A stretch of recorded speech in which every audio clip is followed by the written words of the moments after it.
C'est tout bon. Ok, et bonjour tout le monde, bienvenue. Alors je voulais commencer par vous poser une question.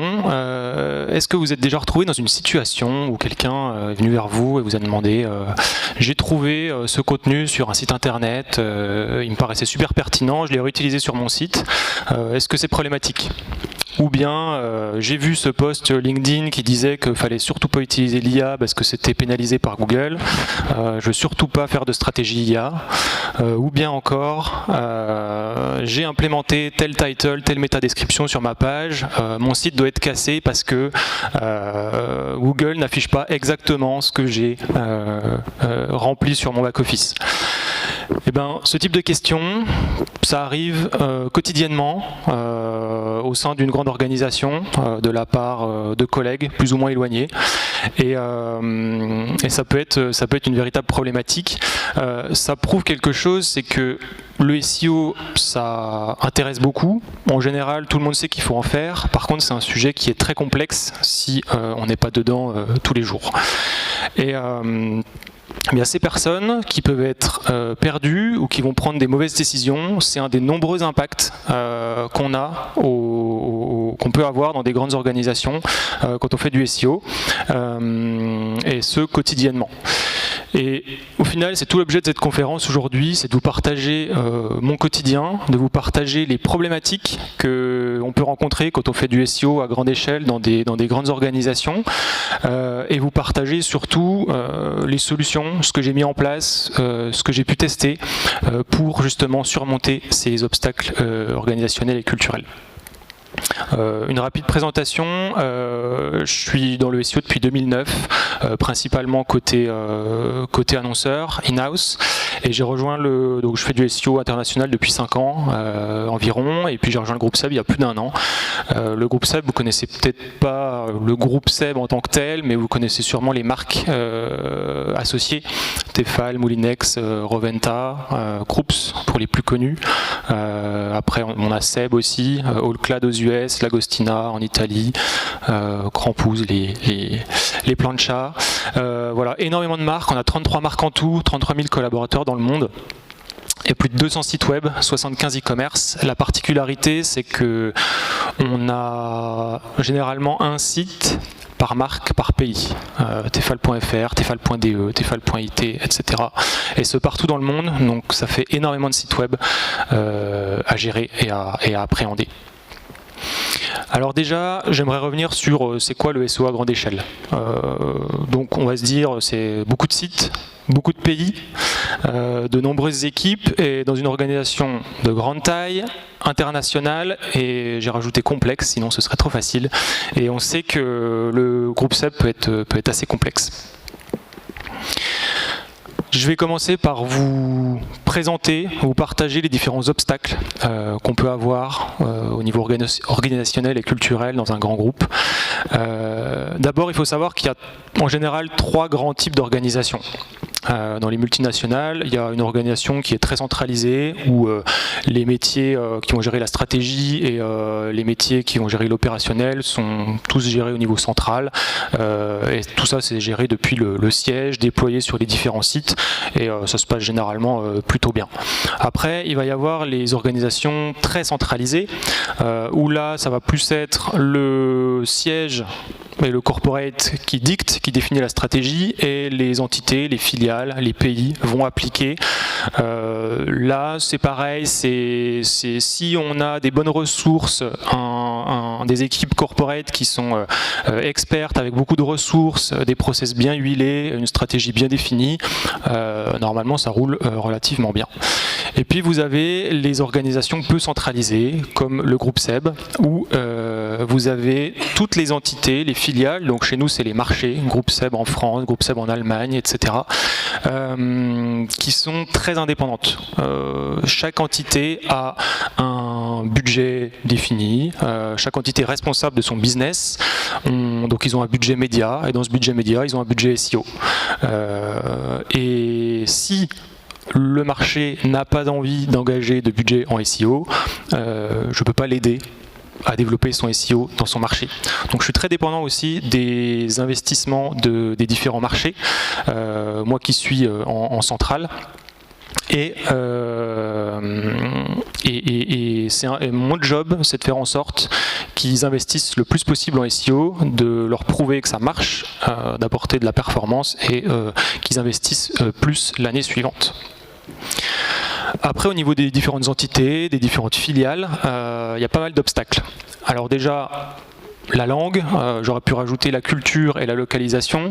Quand on est sur de l'Europe de l'Ouest, c'est relativement facile, on sait adresser ce type de pays-là. Par contre, quand on va être en Asie du Sud-Est, par exemple, sur des profils un peu plus réservés, très loin à distance, des codes qui sont complètement différents, on va avoir du mal à les adresser en termes de SEO, alors à discuter avec eux, rien que dans la communication, il peut y avoir des freins. L'Australie, par exemple, où on n'a pas nos heures de travail on n'en a pas de commune. Donc vous envoyez un mail le lundi, vous avez la réponse le mardi, vous pouvez envoyer un retour le mercredi. C'est un petit peu compliqué. Donc on a cette partie-là. Après, vous allez avoir le rapport au central, donc la collaboration avec le siège, entre les entités et le siège, où là vous pouvez avoir des relations très faciles. Par exemple, le groupe SEB en France, il est dans les mêmes locaux que nous, au siège, donc c'est facile d'aller prendre un café et de discuter SEO. Vous avez des marchés, des entités qui n'apprécient plus vraiment travailler avec le siège, parce que dans le passé, il y a un historique qui fait que le siège a voulu imposer quelque chose au marché, ça s'est pas bien passé, etc. Donc ça casse les relations, donc c'est très difficile d'aller adresser ce type de marché-là. Vous avez des marchés, Europe de l'Ouest, Italie, Espagne, avec qui ça se passe relativement bien, et des marchés par exemple comme le Japon, très indépendants, une culture très spécifique, une façon de faire très spécifique, où là on n'a pas de visibilité depuis le corporate, parce que le corporate n'est pas assez staffé ou n'apporte pas assez de valeur pour que le marché accepte l'aide, le support fourni par le central. Un des obstacles, c'est les gouvernances qui vont être différentes d'une entité à l'autre, d'un marché à l'autre. Sur la France, le SEO est géré par une entité spécifique, par exemple le e-commerce. En Italie, ça va être l'équipe digitale qui a intégré le SEO. Et dans un autre pays, ça va être ce qu'on appelle le D2C, le direct to consumer. C'est les personnes qui sont en charge de vendre nos produits en direct aux différents, en B2C, plutôt que de vendre à un Darty ou à un boulanger. Et donc les ressources, les postes et les équipes avec qui je vais discuter d'une entité à l'autre vont être complètement différents. Et parfois, je vais avoir 4 personnes qui travaillent sur des sujets SEO, dans un autre pays, une seule, etc. Et il faut avoir en tête toutes ces spécificités et connaître chaque personne avant pour pouvoir adresser après le bon message. Ce qui en découle, c'est en fonction de ces entités, de ces ressources, la maturité SEO va être totalement différente d'une équipe à l'autre, d'un marché à l'autre. On va avoir des marchés Alors on a très peu de SEO managers côté marché. On a des personnes qui connaissent un peu le SEO, et c'est nos pays les plus matures. Mais on va avoir des pays qui ne connaissent pas du tout le SEO et qui vont plus être en tant que chef de projet et qui vont travailler avec une agence qui les accompagne. On a des marchés qui sont très en demande d'aide de la part des équipes centrales. Et puis on a des marchés qui pensent être très bons en SEO, mais qui sont restés dans un SEO d'il y a quelques années. Il en découle des budgets complètement différents. C'est pas rare que j'ai des marchés Asie du Sud-Est moins matures ou des plus petits marchés qui me disent j'ai 5 000 € cette année pour mon SEO.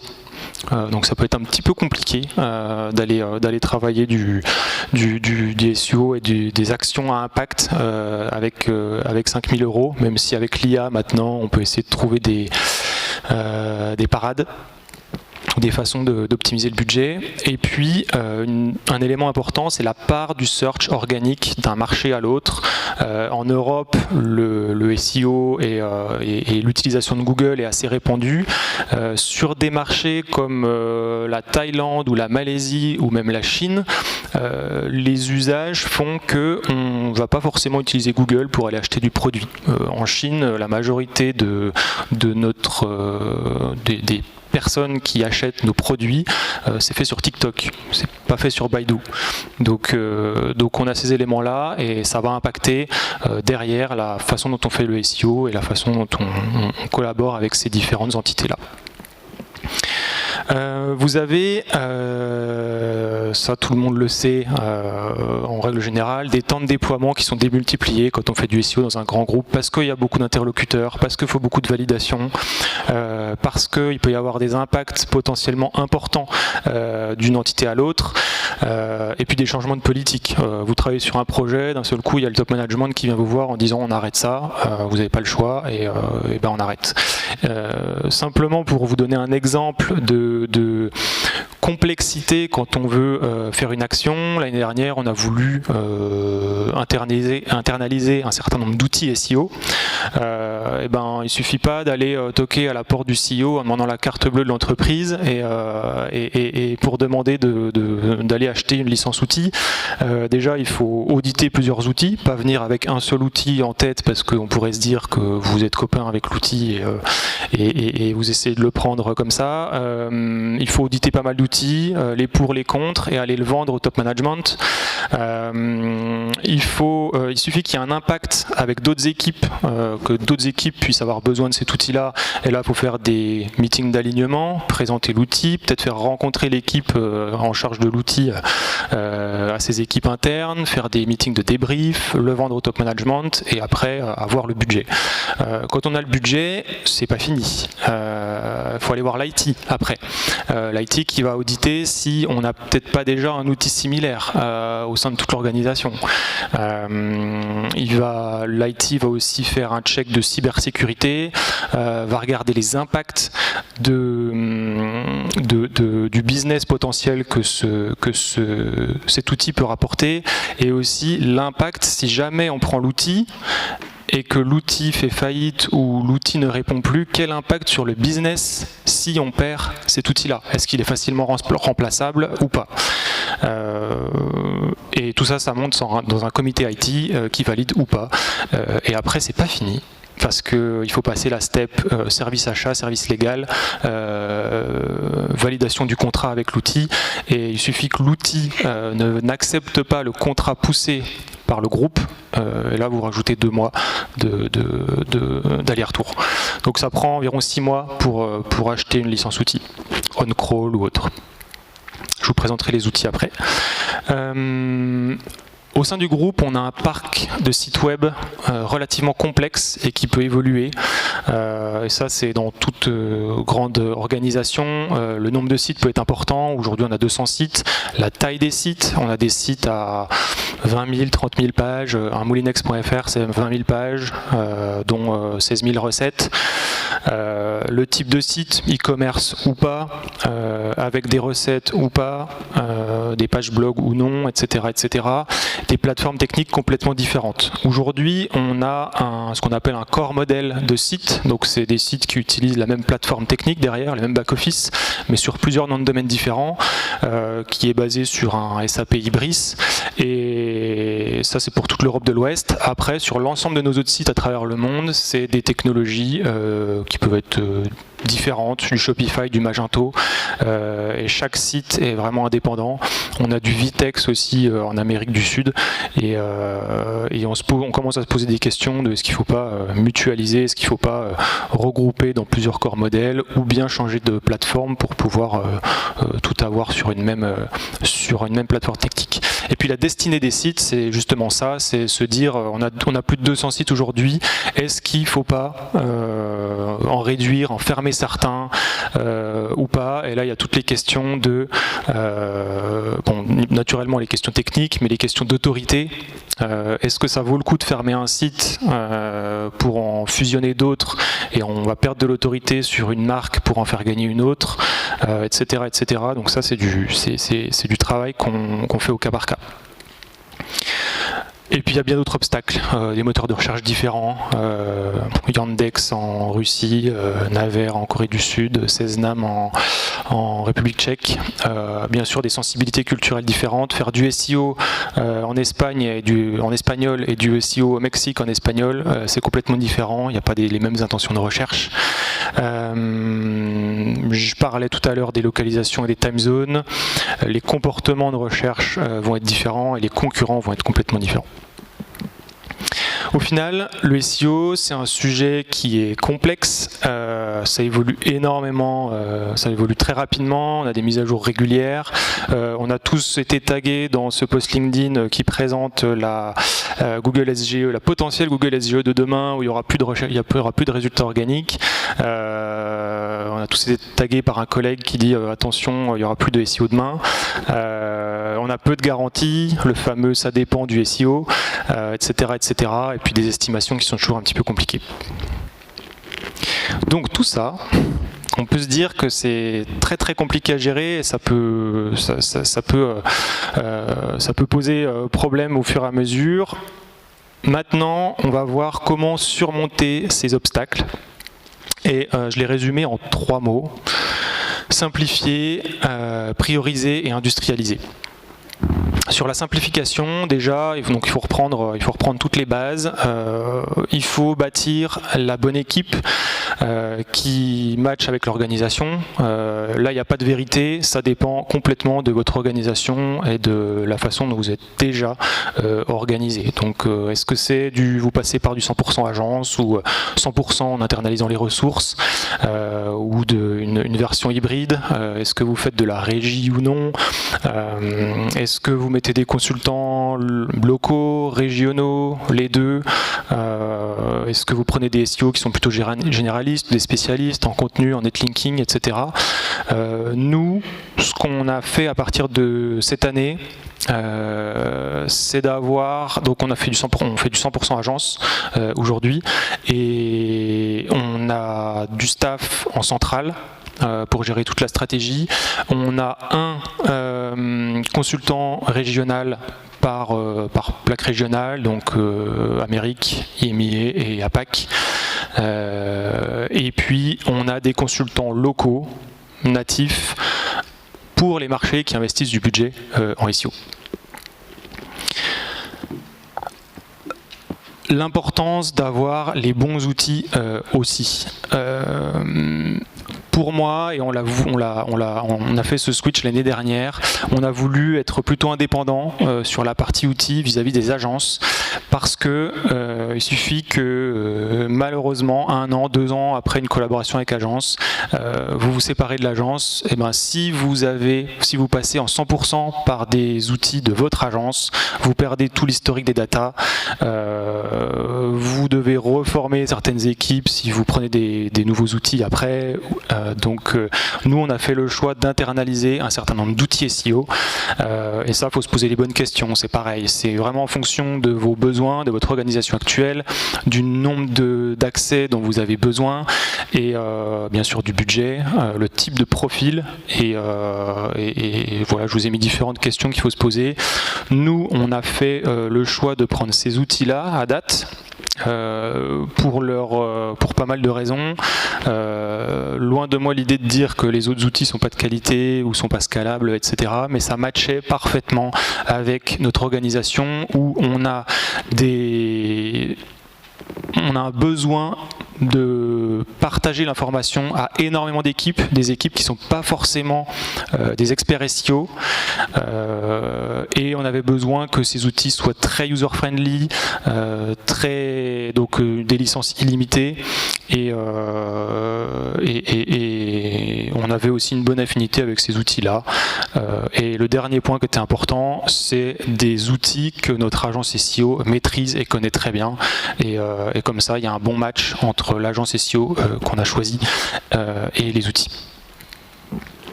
La partie communication est ultra importante. Dans ce genre de grand groupe, il y a beaucoup de, j'aime pas ce mot, mais de politique.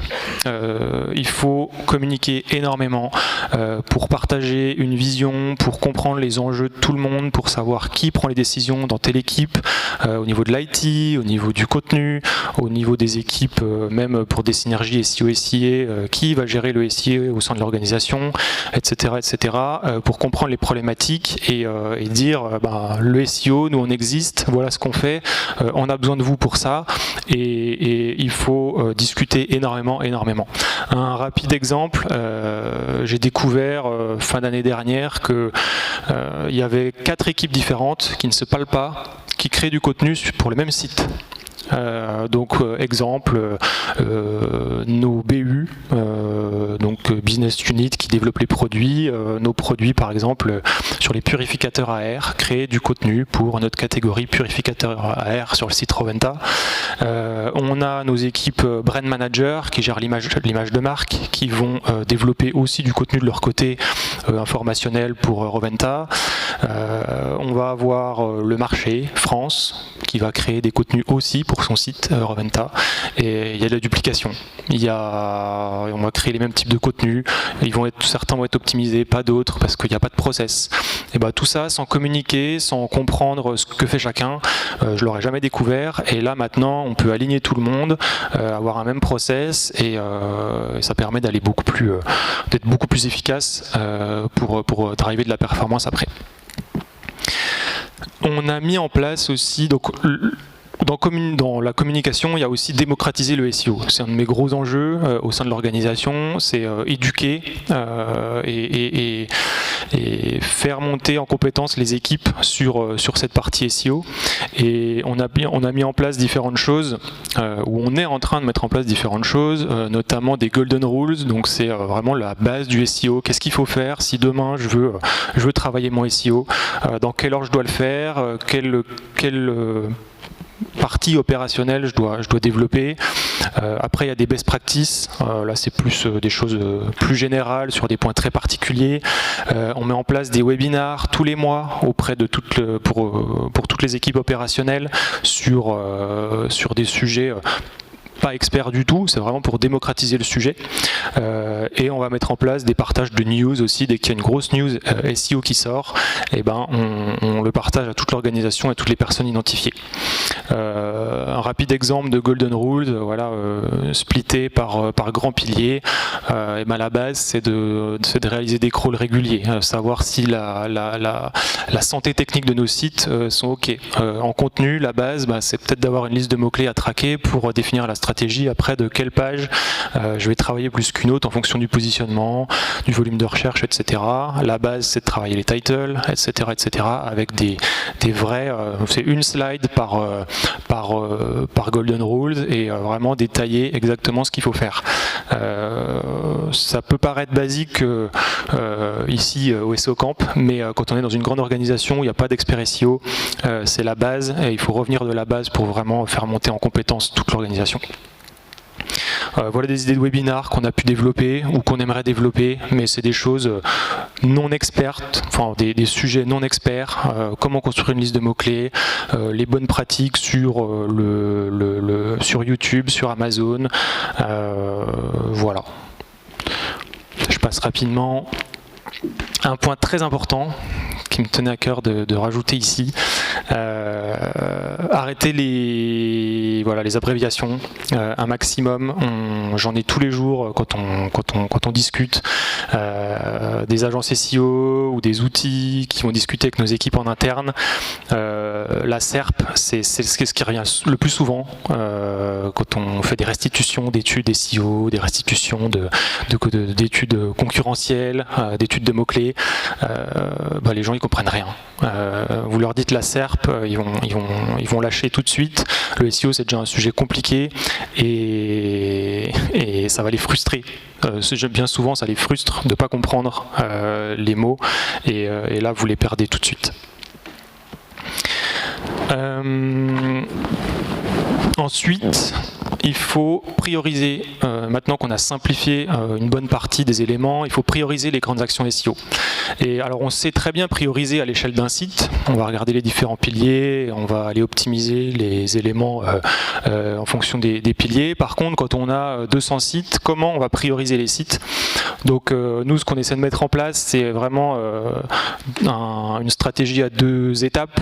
Déjà, une stratégie d'investissement SEO, c'est vraiment très macro, mais quel site on va prioriser plus qu'un autre? Donc là, on va essayer de récupérer plein de KPI de le trafic SEO que ça génère déjà, le chiffre d'affaires que ce site génère au sens large, pas juste SEO, mais pour voir le potentiel de gain, le trafic brandé versus non brandé, etc., etc. Mais vraiment des KPI très macro et pas trop techniques pour déjà faire une première sélection de sites à prioriser. Et après, bien sûr, on va aller regarder quel pilier on va pouvoir optimiser plus qu'un autre. Et là, on va aller travailler plus, on va aller regarder des KPI un peu plus spécifiques de tech, de contenu et d'autorité.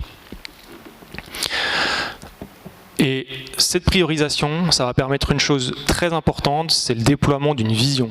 Les équipes au sein des grandes organisations n'ont pas forcément besoin de savoir qu'on a 400 ou 300, 404 sur nos sites et que c'est important de les corriger. Il faut donner une vue macro pour embarquer toutes les équipes. Donc c'est partager un constat, partager des enjeux. Donc exemple, aujourd'hui on a remarqué qu'on a 90% de trafic brandé sur 15% de nos sites. Et ben ça va être et au niveau des enjeux, l'objectif c'est peut-être d'inverser cette tendance ou du moins d'aller chercher un peu plus de trafic générique pour capter du trafic un peu plus haut de funnel. Et ça va permettre de définir, de partager une vision, de donner des grandes actions à mener. Donc développer du contenu informationnel, créer des filtres, plus de filtres à facettes, mener des campagnes de netlinking au niveau des pages 4, etc., etc. Et avoir comme ça 3-4 grandes visions, que ce soit tech ou contenu ou autorité, ça permet de simplifier les choses, de les ancrer dans la tête des gens, que ce soit les opérationnels ou le top management, et ça permet d'embarquer toute l'organisation à la fin. Après, il y a toute la partie estimation de gains, la roadmap, etc. Là, ça peut être un petit peu plus compliqué après. Une fois qu'on a priorisé et qu'on a une vision, c'est important d'industrialiser les choses. Alors, j'ai pas mis beaucoup d'IA là-dedans, je parlerai du contenu après, mais au niveau technique déjà, il y a pas mal de façons d'industrialiser les choses. On peut créer justement un corps modèle, comme on l'a fait sur l'ensemble de nos sites en Europe de l'Ouest, où ça peut être géré relativement facilement par l'IT, donc vraiment créer un corps modèle de site, un seul back-office, et après il gère le déploiement sur le front. Ça peut être géré par la partie tech, par l'IT. Je terminerai par le contenu. Après, la popularité, ça peut être déjà un petit peu plus délicat. On sait que la popularité, ça se gère, l'autorité d'un site, ça se gère au niveau d'un domaine. Donc là, on va plus être sur l'industrialisation au niveau des guidelines. Il peut y avoir de la stratégie linking cross-domaine, développement de partenariats internationaux, mais c'est déjà un petit peu plus tricky à ce niveau-là. Et le contenu, alors on dit toujours que, moi j'ai mis une petite couronne, on dit toujours que le contenu est roi, et pour moi c'est super important parce que nos marchés, le contenu, c'est la partie sur laquelle ils ont le plus de champs d'action, qui peuvent être le plus autonomes. Et là-dessus, il y a pas mal de choses possibles, des listes de mots-clés unifiées, faire du contenu master qui va être traduit après, mais ça peut vite être un casse-tête. J'ai quelques slides là-dessus. Très rapidement, les listes de mots-clés unifiées, c'est quelque chose qu'on a testé. Il y a des petits soucis d'intégration. Les listes de mots-clés unifiées, c'est quelque chose qu'on a testé parce que ça peut être super pertinent d'avoir, en fonction de tous nos sites et de tous nos pays, des listes de mots-clés qui sont communes, bien catégorisées pour pouvoir définir des tendances, pour pouvoir identifier des opportunités, pour pouvoir faire des bonnes comparaisons. Par contre, il y a des limites énormes, c'est la maintenance qui va être très coûteuse. Il suffit qu'il y ait une nouvelle catégorie, un nouveau produit qui sort, on doit faire une mise à jour, on doit mettre à jour toutes les listes de mots-clés, et ça peut vite devenir un casse-tête. Donc aujourd'hui, notre vision, et ce qu'on essaie de mettre en place, c'est une base commune, 50, 100, 200 mots-clés en fonction de la totalité de votre liste de mots-clés. Elle reste vraiment spécifique sur les besoins des différents marchés. Après, sur la création de contenu, il y a deux approches quand on veut industrialiser sur autant de sites. Soit on fait de l'industrialisation via du master, donc un contenu en anglais par exemple, qu'on va traduire dans tous les pays, ou bien créer les contenus directement dans les langues locales. Je reparlerai de l'IA un petit peu après. Au niveau des masters, alors c'est super, on fait beaucoup d'économies, par contre c'est pas très optimisé SEO. Alors que sur les contenus locaux en direct, là ça va être beaucoup plus optimisé SEO, par contre le coût va être beaucoup plus élevé, vous allez devoir travailler directement avec des rédacteurs natifs, et dans ces deux approches, c'est soit vous devez choisir en fonction de votre budget, ou bien du type de requête et de page ciblée, en fonction du niveau d'optimisation que vous voulez mettre dedans. Soit on se base sur ce schéma qu'on connaît tous, en fonction du type de requête. Moi, ce que je partage en interne, j'ai rajouté d'autres KPI, c'est notamment est-ce que la requête est brandée ou non, versus un mot-clé long train ou un mot-clé short tail, et le type de page que l'on souhaite optimiser. Et donc là, vous avez, plus on est en bas à gauche, plus on est sur un niveau d'optimisation nécessaire élevé, plus on est en haut à droite, mot-clé brandé long tail, plus le niveau d'optimisation SEO n'est pas si important à avoir pour se positionner. Et ça permet de dire dans la tête des gens, attention, si vous voulez commencer à travailler du cocon sémantique sur de la requête non brandée, ou de travailler sur des pages 4, il faut de l'optimisation avancée pour pouvoir ranker, sinon ça vaut pas le coup. Donc l'approche master ici, master et traduction simple, sans optimisation SEO derrière, il n'y a pas d'intérêt sur en tout cas la partie en bas à gauche, et même sur du silo sémantique, toute la partie en bas. L'IA par contre, ça va permettre d'allier le positif de l'industrialisation avec de l'optimisation locale. Ça va permettre de créer beaucoup plus de contenu qui soit optimisé SEO. Par contre, ce qu'on remarque aujourd'hui, et on l'a vu dans pas mal de conférences aujourd'hui, du 100% IA, c'est compliqué aujourd'hui. Il faut du retravail, et on est en train de tester s'il vaut mieux faire du 100% IA et retravailler le contenu entièrement, ou bien de le faire pas à pas, c'est-à-dire créer d'abord la structure, puis après cleaner la structure pour ensuite rajouter les paragraphes à l'intérieur, et d'après les premiers tests qu'on a fait nous au sein du groupe SEB, c'est plutôt la deuxième étape de faire pas à pas. C'est beaucoup plus quali. Et bien sûr, l'IA, vous pouvez l'utiliser en fonction des usages et des types de pages, mais aussi il faut bien avoir en tête nous on a fait une grille d'évaluation pour s'assurer que les contenus IA s'ils dépassent une certaine note, ils sont publiables sans aucun problème, et ça nous permet vraiment de comparer les contenus qui ont été créés en IA versus les contenus qui peuvent être faits en humain. Et je terminerai par bien sûr la partie monitoring, c'est super important. Il y en a énormément de KPI en SEO qui viennent de pas mal d'outils. Toujours dans une volonté de simplifier les choses. Nous, ce qu'on communique à nos différentes filiales, c'est surtout les 3 KPI du haut, leur visibilité en termes de position SEO, sur une liste de mots-clés bien définie, le trafic généré en termes de clics, et les conversions et c'est ça que le marché attend. C'est en termes de business, comment je suis visible, est-ce que mes actions rapportent du trafic et est-ce que ça a rapporté de l'argent. Et après, on a des KPI de follow-up marché par marché, plus sur combien de contenus ont été créés, etc. etc.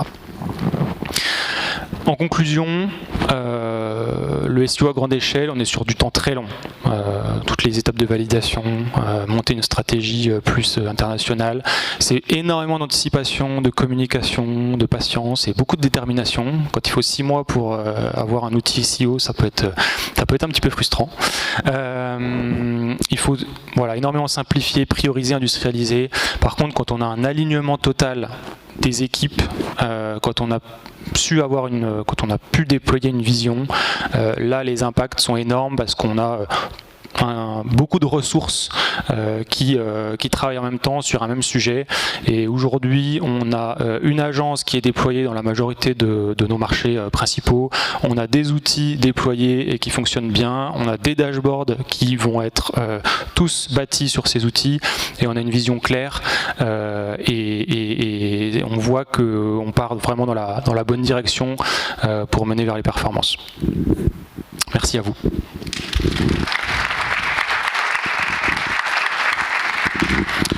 Merci beaucoup Antoine. Alors, est-ce que tu as une question Mug? Bien sûr. Alors, il faudra sûrement être rapide. Alors, il faut lever la main pour répondre à la question Mug. C'est pas si simple en fait. Je sais pas qui a levé.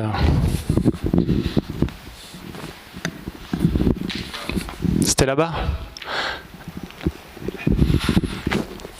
Ouais, dis-moi. Non, je vois pas les mugs, ils sont où?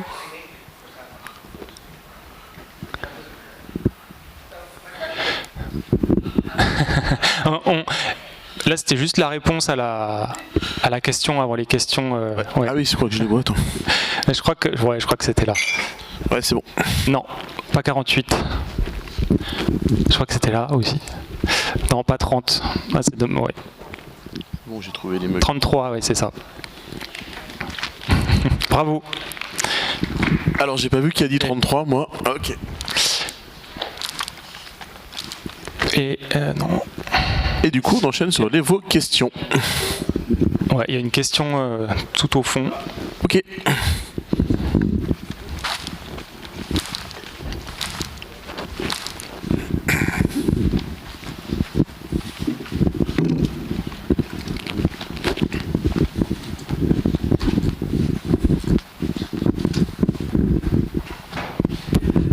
Hi, I'm going to do the question in English because I don't speak any French. I'm Gianluca Fiorelli. I'm an international SEO consultant. And my question from the consultant side, how you talk about teams, so in-house teams. What about the relationship? Now, 2 questions. So, how you leverage the knowledge of the teams? So to have, let's say, because you were saying some teams have a lower knowledge, some are really advanced knowledge. So how, as the head of SEO for all the group, are leveraging the improvement in knowledge for all the teams, so to have a common base at least. Secondly, this is also curiosity, when do you think that, okay, we have excellent team, but what are the situation that make you ask you, maybe I need an external consultant for one specific thing? Thank you. Do you want the answer in English or in French? Do it in French. I can understand French, but okay. That's really bad. Ok, so in French. Alors, déjà au niveau de... Donc oui, la maturité est complètement différente d'un marché à l'autre. si j'ai bien compris la question. Et ce qu'on fait, c'est vraiment partager un maximum d'informations aux différentes équipes via les webinars majoritairement.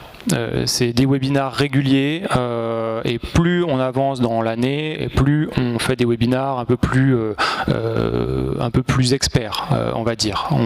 Ça fait 2 ans qu'on a lancé des webinars tous les mois et on commence à voir que les équipes commencent à monter en compétences sur les sujets SEO. Malgré tout, il faut répéter en permanence les basiques et on met en place des documents comme les Golden Rules qui permettent dès qu'il y a quelqu'un de nouveau qui arrive dans une équipe ou dès qu'on a une question récurrente qui revient, on peut dégainer la ressource qui va en face pour pas reperdre du temps à réexpliquer la totalité du sujet. Donc on a ça, et après sur le temps que ça va mettre pour que les équipes montent en compétences ou sur est-ce qu'il ne faut pas internaliser plus de ressources et pas juste l'agence? C'était ça la question?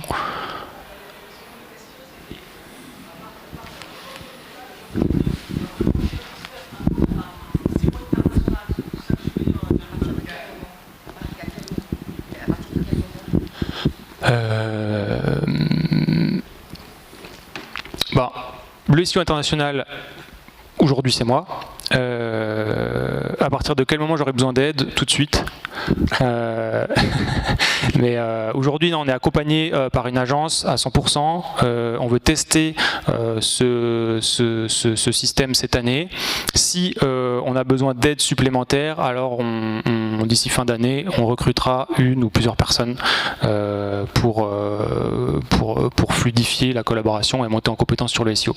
Aujourd'hui, on est plutôt le SEO, c'est plutôt récent au sein de l'organisation, donc on met en place les choses petit à petit. Alors on va prendre 2 questions et après on s'arrêtera. Combien de headcount s'occupent de vos marques en agence? Alors on a 3 personnes en centrale. On a 3 personnes en régional, donc 1 par région.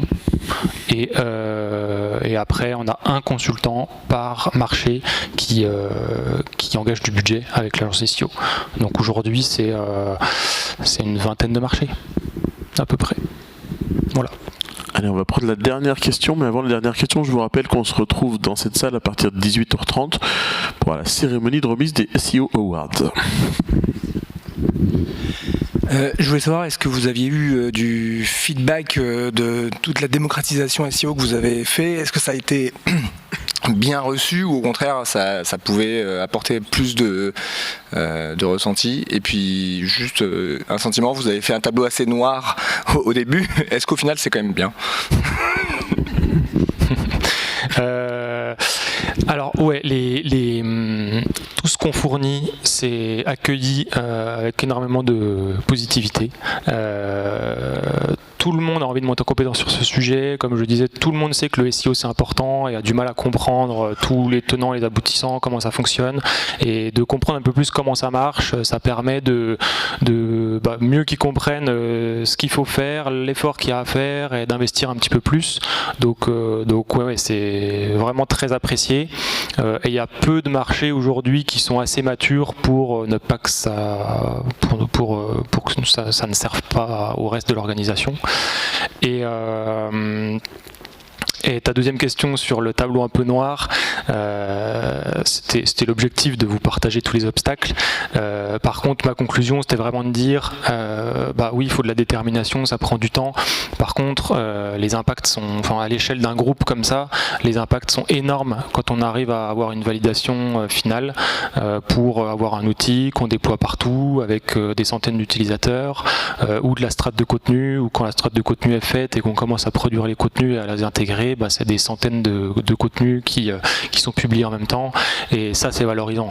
Et là tu vois l'impact réel, parce que c'est une masse énorme qui avance en même temps, et cette masse elle met un petit peu de temps à bouger, mais par contre c'est très valorisant à la fin.